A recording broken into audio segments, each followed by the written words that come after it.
প্রধানমন্ত্রী রূপেই আবার দেশে ফিরবেন বাংলাদেশের সাবেক প্রধানমন্ত্রী ও আওয়ামী লীগ সভানেত্রী শেখ হাসিনা। কি ভাবছেন? এ আবার কি বলছি? হ্যাঁ, ভারতীয় আওয়ামী লীগের নির্বাচনে অংশ নেওয়ার বিষয়টি সবথেকে বেশি আলোচনায়। তবে আগামী নির্বাচনে আওয়ামী লীগ অংশ নিতে পারবে কিনা তা স্পষ্ট করেছেন প্রধান উপদেষ্টার প্রেস সচিব। বিস্তারিত মোহাম্মদ সোহাগ বিশ্বাসের রিপোর্টে। আমাকে বলা হয়েছিল ডিজিএফআই থেকে যাতে আমরা বলি যে এটা বিএনপি জামাতের আন্দোলন এবং আমাদের এই সকল আগুন অগ্নি সন্ত্রাস তারা করতেছে। আরেকটা হচ্ছে আন্দোলনের ছাত্রলীগের একটা অংশেরও কিন্তু ভূমিকা আসলে অনেক বেশি ছিল, যা ছাত্রলীগ থেকে বের হয়ে গেছে। ইতিমধ্যেই আমাদের মাননীয় উপদেষ্টা নাহিদ ইসলাম বলেছেন যে যারা আওয়ামী লীগ করেছে কিন্তু কোনো প্রকার অন্যায় এবং গণহত্যা কিংবা অপরাধের সাথে যুক্ত নয়, সেই জায়গা থেকে কেউ যদি নির্বাচন করে তাতেও কোনো বাধা নেই।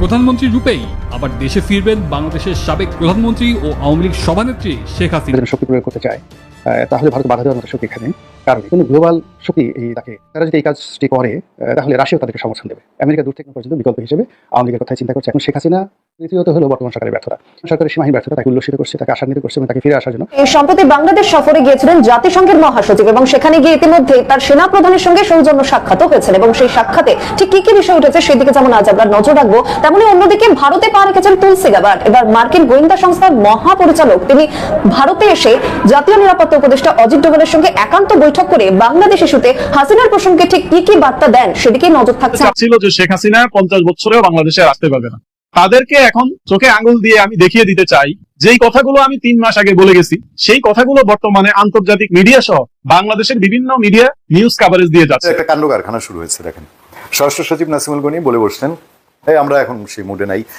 প্রধান উপদেষ্টার রেফারেন্স দিয়ে বললেন যে ওয়ার মুডে আছি, হ্যাঁ এরকম আমরা আনন্দ উচ্ছ্বাসের মধ্যে নাই, সুতরাং কোনো কুচকাজ হবে না, কুচকাজ টুচকাজ 26 মার্চের কুচকাজ হবে না। অনেকটা তার ডেলিভারির ধরনও অনেকটা এরকম। আমরা যদি বলি যে কুচকাজের দরকারটা কি, আমরা গতকালকে এটা নিয়ে কথা বলেছি আপনাদের সঙ্গে, আগের দিন 16 মার্চ। ডক্টর মোহাম্মদ ইউনূস সরকার কি ব্যর্থ হতে যাচ্ছে? পুলিশ আগের রূপে ফিরে যাচ্ছে। পুলিশ যে জনগণের বন্ধু হবে সেটা হয় নাই, কিন্তু এটা বাস্তব উদাহরণ। আমি প্রতিটা থানাতে গিয়ে দেখেন আগে যে কাজগুলো করতো সেই কাজগুলো এখন ঘটতেছে। আসসালামু আলাইকুম গাইস, সবাই কেমন আছেন? আশা করছি সবাই ভালো এবং সুস্থ আছেন। আমি ফারুকি অনলাইন 24 ইউটিউব চ্যানেলের পক্ষ থেকে সোহাইব। ইতিমধ্যে আপনারা ভিডিও টাইটেল এবং থাম্বনেল দেখে বুঝতে পেরে গিয়েছেন ভিডিওটি কীরকম হতে যাচ্ছে এবং কী চলতে যাচ্ছে দেশের মধ্যে, এবং সম্পূর্ণ বিষয়টি জানতে সম্পূর্ণ ভিডিওটি দেখতে থাকুন। এবং তার মধ্যে একটু ছোট্ট অনুরোধ রইল, ভিডিওটি যারা চ্যানেলে নতুন হয়ে আছেন তারা অবশ্যই চ্যানেলটি সাবস্ক্রাইব করে একটি লাইক করে দিবেন। আমরা বিস্তারিত দেখে আসি।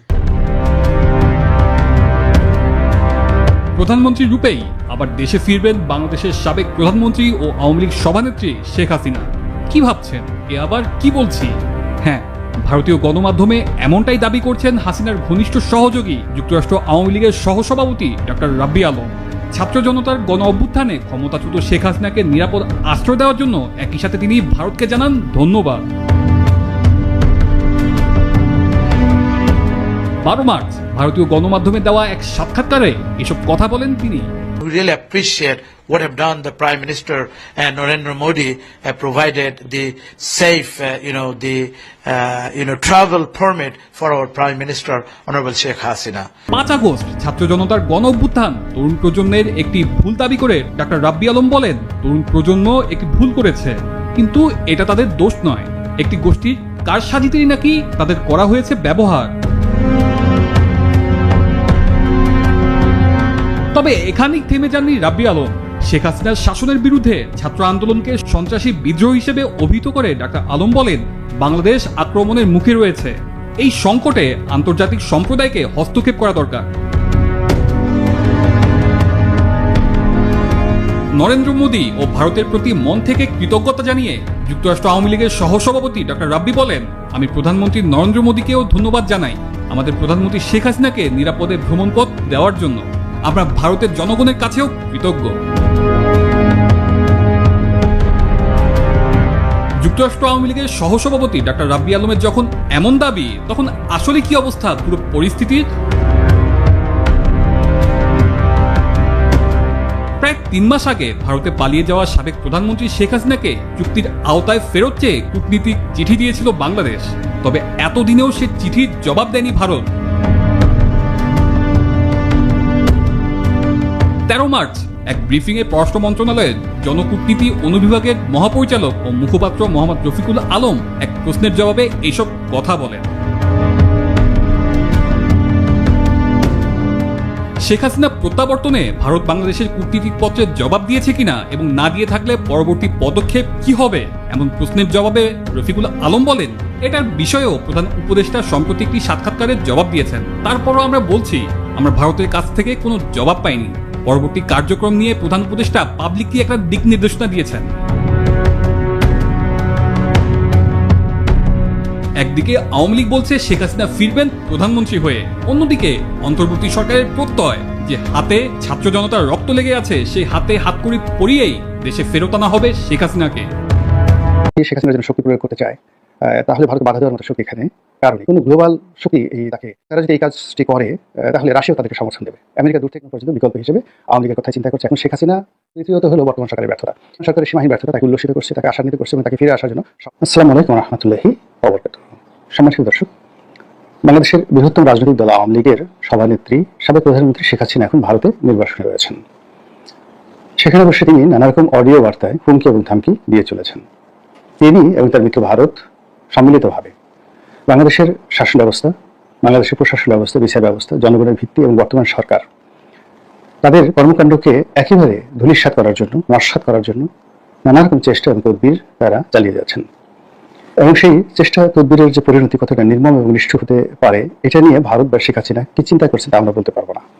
তবে আমরা যেটা আশঙ্কা করি যে তারা তাদের স্বার্থ সিদ্ধির জন্য আমাদের স্বাধীনতা এবং সার্বভৌমত্বকে যদি শেখ হাসিনা বিসর্জন দেন আর ভারত যদি এটিকে গ্রাস করে, খুব আশ্চর্য হওয়ার মতো কোনো ঘটনা ঘটবে না।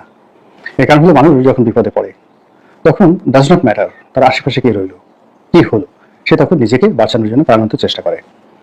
দ্বিতীয়ত মানুষের যখন স্বার্থে আঘাত হানে তখন মানুষ তার সেই স্বার্থ সিদ্ধির জন্য খুন, যখন রাহাজানি থেকে শুরু করে করতে পারে না, এখনো কোনো কুকর্ম নেই। তো এই মুহূর্তে ভারতের একই অবস্থা। বাংলাদেশে তাদের দীর্ঘদিনের ভিতরে শেখ হাসিনা যে এইভাবে পতন হবে তারা কল্পনা করতে পারেননি। এটা যেভাবে শেখ হাসিনার পতন, একই সঙ্গে ভারতেরও পতন, ভারতের সীমাহীন গোয়েন্দা ব্যর্থতা।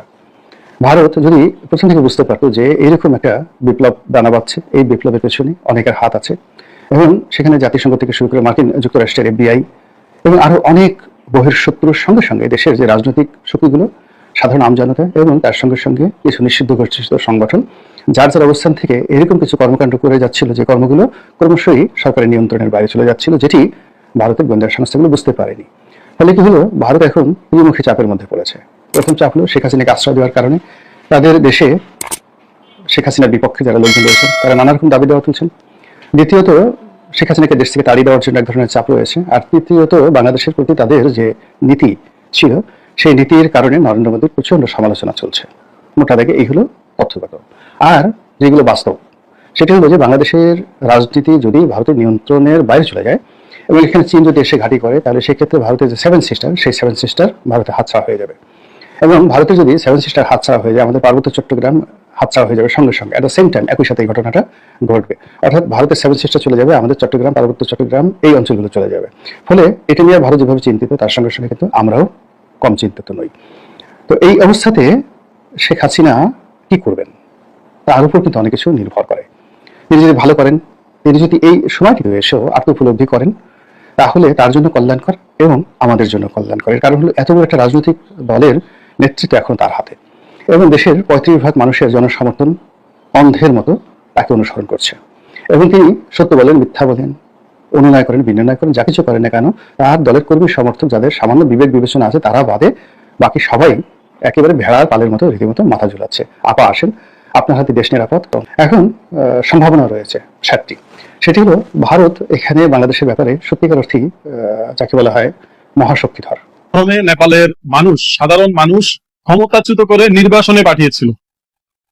গত 3 দিন আগে নেপালের সেই নির্বাসিত রাজাকে দেশে ফিরিয়ে এনে জনগণ তাকে VIP মর্যাদা দিয়ে এয়ারপোর্ট থেকে রিসিভ করে আবার সেই রাজতন্ত্রের পুনরাবৃত্তি করে নেপালের সেই জ্ঞানেন্দ্রকে আবার রাজপ্রাসাদে ফিরিয়ে এনে তাকে আবার রাজা হিসেবে ঘোষণা দিয়েছে। এটা বাংলাদেশের জন্য একটা মেসেজ। এই কারণে বাংলাদেশের যে বিপ্লবী, তথাকথিত 2024-এর বিপ্লবী যারা কথায় কথায় তারা শেখ হাসিনাকে স্বৈরাচার উপাধি দিয়ে শেখ হাসিনা আর কখনো বাংলাদেশের রাজনীতিতে ফিরতে পারবেন না, প্রধানমন্ত্রী হিসেবে ফিরে তো দূরে থাকুক, কখনোই বাংলাদেশের রাজনীতিতে ফিরতে পারবেন না, এরকম ডায়ালগ হওয়ার হামেশাই দিয়ে যাচ্ছেন।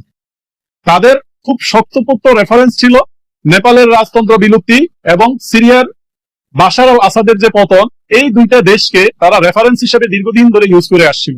তাদের আন্দোলনের পরবর্তী সময়ে যখনই শেখ হাসিনা বাংলাদেশে কামব্যাক করবে এরকম কথা আমরা বলে আসছিলাম, তখনই তারা আমাদেরকে ভেটু দিয়ে বিভিন্ন জায়গায় বলে যাচ্ছিল শেখ হাসিনার চ্যাপ্টার ক্লোজ, শেখ হাসিনার আর বাংলাদেশে ফিরে আসার কোনো সম্ভাবনা নেই। শেখ হাসিনা যদি বাংলাদেশে ফিরে আসেও তাহলে আইনি কাঠামো মোকাবেলা করে শেখ হাসিনাকে ফাঁসিতে ঝুলতে হবে, এইরকম কথা প্রায় প্রতিদিনই তারা বলে যাচ্ছে। সিরিয়ার যে রেফারেন্স তারা ইউজ করতো, যে বাশার আল আসাদের পতনের পরে বাশার আল আসাদের যে রাজনৈতিক দল, সেই দলের অসংখ্য নেতা কর্মীদেরকে ফাঁসিতে ঝুলিয়ে মৃত্যুদণ্ড কার্যকর করার একটা কথা প্রচার মাধ্যমে প্রচারিত হওয়ার ফলে এটাকে রেফারেন্স হিসেবে ইউজ করতো আমাদের দেশে তথাকথিত বিপ্লবীরা। তাদের বক্তব্য ছিল স্বৈরাচার আসাদের বিদায়ের পরে আসাদের যে রাজনৈতিক সহপাঠী যারা ছিল তাদেরকে দ্রুত আইনি কাঠামোর মধ্যে দাঁড় করিয়ে শাস্তি নিশ্চিত করা গেলেও কেন বাংলাদেশ আওয়ামী লীগের নেতাকর্মীদেরকে সেম উপায়ে শাস্তির মাপকাঠিতে দাঁড় করানো যাচ্ছে না, দাঁড় করানো হচ্ছে না, এই অভিযোগ তাদের বিপ্লব পরবর্তী সময় থেকেই চলমান। অতি সম্প্রতি আমরা আন্তর্জাতিক মিডিয়ার কল্যাণে আন্তর্জাতিক প্রচার মাধ্যমে জানতে পারলাম যে সিরিয়ার বাশার আল আসাদও তার রাজনৈতিক যে দল তারা খুব সম্প্রতি অত্যন্ত শক্তিশালী ভাবে আবার একতাবদ্ধ হয়ে রাজনীতিতে কামব্যাক করে আসছে এবং তাদের যেসব নেতা কর্মীদেরকে অত্যাচার নির্যাতন চালানো হয়েছে সেগুলো আইনিভাবে মোকাবেলার জন্য তারা পদক্ষেপ নিচ্ছে। এই মেসেজগুলো কিন্তু আমাদের এই তথাকথিত বিপ্লবীরা স্মরণ করে না, এরা এগুলো চোখেই দেখে না। এটা না দেখে এদের বক্তব্য একটাই, শেখ হাসিনার চ্যাপ্টার ক্লোজ, শেখ হাসিনা আর বাংলাদেশে ফিরতে পারবেন না। শেখ হাসিনা বাংলাদেশের বৈধ প্রধানমন্ত্রী, এই কথা আমি 2-3 মাস আগেই বলছিলাম যে বাংলাদেশে যেহেতু শেখ হাসিনার পদত্যাগপত্র নিয়ে একটা নাটকীয়তা হয়ে গেছে, যেহেতু আমাদের আইন উপদেষ্টা কিছু হাস্যকর বক্তব্যের মাধ্যমে এইটা প্রমাণিত হয়ে গেছে যে তার বক্তব্যগুলো ছিল সবৈর্বর মিথ্যা, সম্পূর্ণ মিথ্যা কথার মাধ্যমে মানুষকে প্রতারিত করে তিনি শেখ হাসিনা পদত্যাগ করেছেন, এই তথ্য তাদের কাছে আছে বলে ঘোষণা করলেও পরবর্তীতে যখন সাংবাদিকরা শেখ হাসিনার পদত্যাগপত্র দেখতে চাইলেন তখন তারা অন্য একটা বক্তব্য দিয়ে সেটাকে ডাইভার্ট করে দিলেন। তারা বললেন যে শেখ হাসিনার পদত্যাগ বিষয়ে তাদের কাছে সঠিক কোনো তথ্য নাই, এটা রাষ্ট্রপতির কাছে আছে। আবার রাষ্ট্রপতির কাছে যখন মানব জমিনের সম্পাদক মতিউর রহমান সাহেব উনি রাষ্ট্রপতির সাক্ষাৎকার নিয়ে যখন শেখ হাসিনার পদত্যাগপত্র দেখতে চাইলেন তখন রাষ্ট্রপতি এক বাক্যে বলে দিলেন যে শেখ হাসিনার কোনো পদত্যাগপত্র রাষ্ট্রপতির কাছে নাই। তাহলে একটা নির্বাচিত সরকার কিভাবে বিলুপ্ত হয়ে গেল, একটা নির্বাচিত সংসদ কে ভেঙে দিল, একটা নির্বাচিত সরকারের ক্ষমতা হস্তান্তরের যে বৈধ প্রক্রিয়া সেই বৈধ প্রক্রিয়া অনুসরণ না করে কিভাবে একটা ইন্টারিম গভর্নমেন্ট প্রতিষ্ঠিত হইল এবং কোন আইনের ভিত্তিতে সংবিধানের কোন ধারায় এই ইন্টারিম গভর্নমেন্ট প্রতিষ্ঠিত হইল, এই বিতর্ক যখন সৃষ্টি হইল তখন তারা বলল যে হাইকোর্টের একটা রেফারেন্সের মাধ্যমে তারা ইন্টারিম গভর্নমেন্ট সৃষ্টি করছে। এখন এই ইন্টারিম গভর্নমেন্ট কিন্তু ইন্টারিম গভর্নমেন্টের যে উপদেষ্টা মন্ডলী তারা 72 সংবিধানের অধীনে শপথ বাক্য পাঠ করে রাষ্ট্রের উপদেষ্টা হিসেবে দায়িত্বভার গ্রহণ করলেও 72 সংবিধান সম্পর্কে তাদের এত বেশি কম নলেজ, তারা 72 সংবিধানের কোথায় ইন্টারিম গভর্নমেন্টের কথা উল্লেখ আছে এটা এখন পর্যন্ত তারা নিজেরাই জানে না। যেখানে 72 সংবিধান থেকে তত্ত্বাবধায়ক ব্যবস্থা বিলুপ্ত করে দেওয়া হয়েছে সেখানে ইন্টারিম গভর্নমেন্টের তো প্রশ্নই আসে না। তো এই যে একটা ইন্টারিম গভর্নমেন্ট প্রতিষ্ঠিত হইল এই দেশে, যে ইন্টারিম গভর্নমেন্ট বর্তমানে রাষ্ট্র পরিচালনা করছে, তাদের সৃষ্টি থেকে শুরু করে আজ অবধি যত আইন, যত কাঠামো, যত ফাইলপত্র তারা সাইন করছে আইনগতভাবে এই সবগুলোই কিন্তু অবৈধ। যখন একটা নির্বাচিত সরকার আসবে তারা চাইলেই কিন্তু এই সরকারের সকল প্রজ্ঞাপন, এই সরকারের সকল প্রকার ফাইল, এই সরকারের সকল প্রকার নীতিমালা এক বাক্যে বিলুপ্ত করে দিতে পারবে, কারণ এটা অসাংবিধানিক। যেহেতু সরকারেরই কোনো সাংবিধানিক ভিত্তি নেই সেহেতু এই সরকারের গৃহীত সকল প্রকার কার্যক্রম অসাংবিধানিক হিসেবে বিবেচিত হবে। বিপ্লবের পরবর্তীতে আমি আমার একটা ভিডিওতে বলছিলাম যে শেখ হাসিনাই বাংলাদেশের প্রধানমন্ত্রী এবং শেখ হাসিনা বাংলাদেশের প্রধানমন্ত্রী হিসেবেই বাংলাদেশে আসবে। আমার এই ভিডিওর পরে মোটামুটি অনেকেই বিভিন্ন ধরনের বিদ্রুপাত্মক কথাবার্তা বলে তারা বলতে চাচ্ছিল যে শেখ হাসিনা 50 বছরেও বাংলাদেশে আসতে পারবে না। তাদেরকে এখন চোখে আঙুল দিয়ে আমি দেখিয়ে দিতে চাই যেই কথাগুলো আমি 3 মাস আগে বলে গেছি সেই কথাগুলো বর্তমানে আন্তর্জাতিক মিডিয়া সহ বাংলাদেশের বিভিন্ন মিডিয়া নিউজ কভারেজ দিয়ে যাচ্ছে। এখনো নিশ্চয়ই আপনাদের বক্তব্য সে জায়গাতেই অবস্থিত। আমি আশা করব শেখ হাসিনা বাংলাদেশে আসার পরেও আপনারা আপনাদের এই বক্তব্যেই অনড় থাকবেন। রাজনৈতিক দেউলিয়াত্বের যে বক্তব্য আপনারা দিয়ে যাচ্ছেন, আপনারা হয়তোবা নিজেরাই জানেন না যে আওয়ামী লীগের সাংগঠনিক কতটা শক্তি, আওয়ামী লীগের যে তৃণমূলের নেতাকর্মী তারা কতটা শক্তিশালী, তারা কতভাবে আন্দোলন তৈরি করতে পারে এই সম্পর্কে আপনাদের কোনো ধারণাই নেই। যেই বাচ্চা ছেলে মেয়েদের, যেই বাচ্চা ছাত্র নেতাদের কথায় আজকে আপনারা দেশটাকে এই ধ্বংসস্তূপের দিকে নিয়ে গেলেন, এই বাচ্চা ছেলেপেলে গুলোকেই একসময় খুঁজে পাওয়া যাবে না। কিন্তু আপনারা যারা বিভিন্নভাবে নাম কামিয়ে দেশে বিদেশে প্রতিষ্ঠা লাভ করে আজকে দেশের এই জায়গায় এসে বসলেন। আপনাদেরকে এর জবাবদিহি অবশ্যই করতে হবে। নিঃসন্দেহে বাংলাদেশ একটি ক্রান্তিকাল অতিক্রম করে যাচ্ছে। এই ক্রান্তিকালের পরেই বাংলাদেশের শান্তির সুবাতাস বইবে, এই আশাবাদ আমাদের। আমরা চাই বাংলাদেশ একটি শান্তি শৃঙ্খলাপূর্ণ সুন্দর সুষ্ঠু পরিচালনার মাধ্যমে যেভাবে দীর্ঘদিন বাংলাদেশ চালিত হয়ে আসছিল সেই বাংলাদেশ আমরা দেখতে চাই। আমাদের কোনো নতুন বাংলাদেশের দরকার নাই। আমরা গত 7 মাস থেকে আপনাদের যে নতুন বাংলাদেশের স্বপ্ন আপনারা আমাদেরকে দেখাইলেন, আমরা পরবর্তীতে দেখলাম যে এই নতুন বাংলাদেশ আসলে আপনাদের জন্য নতুন, কারণ আপনারা কেউই ক্ষমতায় পুরাতন না, আপনারা কেউই এর আগে কোনো ধরনের নির্বাচনে অংশ নেন নাই, কোনো ধরনের রাজনীতি করেন নাই। হঠাৎ করে আপনারা সরকার গঠন করলেন, হঠাৎ করে কেউ উপদেষ্টা হয়ে গেলেন, কেউ প্রধান উপদেষ্টা হয়ে গেলেন। আপনারা রাজনীতির রও বুঝেন না, কিন্তু আপনারা এসে একটা দেশ পরিচালনার দায়িত্ব নিয়ে নিলেন। আপনাদের জন্য এটা নতুন বাংলাদেশ, কারণ আপনারা এখন নতুন ভাবে দেশের বিভিন্ন জায়গায় নিজেদের সিন্ডিকেট তৈরি করতে পারতেছেন। যেখানে সকল প্রকার সিন্ডিকেট ভেঙে দেওয়ার কথা আপনারা বললেন, সেখানে নতুন নতুন সিন্ডিকেট আপনারা প্রতিষ্ঠা করলেন। এটাই আপনাদের নতুন বাংলাদেশ। ভিডিওটি ভালো লাগলে অবশ্যই সাবস্ক্রাইব করে দিবেন আর একটা লাইক দিয়ে পাশে থাকবেন। আর এরকম ভিডিও সবসময় পাওয়ার জন্য চ্যানেলটি অবশ্যই সাবস্ক্রাইব করে রাখবেন। সবাই ভালো থাকবেন, সুস্থ থাকবেন। আল্লাহ হাফেজ।